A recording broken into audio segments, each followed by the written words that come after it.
My name's Dale Ray Shuey, and I am a stained glass artist. I found out about the art form on a whim. I had no idea. I never really thought of it before. I had seen stained glass, but it never really caught my eye. I was going to Butler Community College at McConnell Air Force Base, and they had the course available, so I took it. And it was from Roger Matthews, from Matthews Gallery here in town. He was actually a professor out there.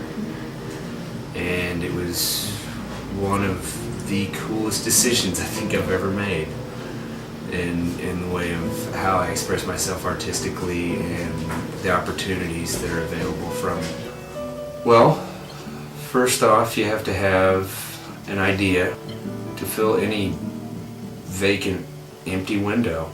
And you take a measurement of it, and you take that measurement to a template, which is just essentially a piece of paper.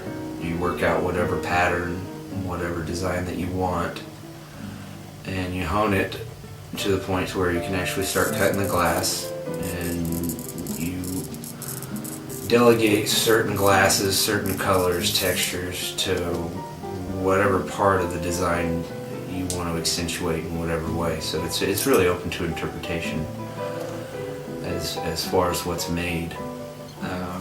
Then you lead everything together with different widths of lead cane, and at the junctures you use a 50-50 tin solder mixture with the flux, and you solder it all together. Then you fill it in with the putty compound, which finishes it, gives it a little bit of rigidity and nice black patina. It makes it look really, really good.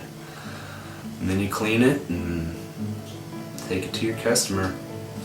I've cut myself on numerous occasions. Not nearly as bad as the people I worked with, that I used to work with, because I'm extremely careful. I don't let my guard down with the glass at any time, because all it takes is just one little sliver of glass and you can have a huge cut and be bleeding all over the place. So it's definitely something to be very careful with. Cutting stained glass involves using a diamond-tipped cutter, and it's coated with diamond, because obviously diamond's harder than any surface of the glass that you're going to use. And basically, glass is fluid in a lot of ways. Chemically, it's fluid. It looks solid. It is solid, but all you have to do is disrupt the surface tension of the glass from one end to the other and break it, and it breaks clean through, depending upon the glass. Well, emotionally, it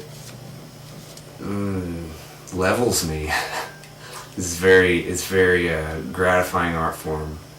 Like I said before, it lasts a long time if you do it correctly, and it's a really difficult art form to master. And I don't consider myself by any means a master of stained glass, but I have worked very hard and very diligently to be at the level that I'm at right now. It's definitely something to shoot for. There are health risks to making stained glass windows. You're working with lead, so if you ingest lead, be it the residue on your hands, if you pick up a sandwich or something, if you eat it, or if it gets in your bloodstream, it can be, depending upon how much was actually introduced, it can poison you. The hardest thing about stained glass is to stay diligent, to constantly better yourself, and stay on top of your own game, keep your chops up. It's difficult to push yourself to do anything, especially something as difficult as stained glass art. I absolutely love stained glass. I think about it all day. It's something that I want it to be my job, because it's a highly specialized skill to be able to do it. I can't imagine myself without being a stained glass artist at this point. I've done so many windows that it's a part of me now. And if I don't do it on a regular basis, I get kind of depressed. It's really sad, but I got bitten by the bug.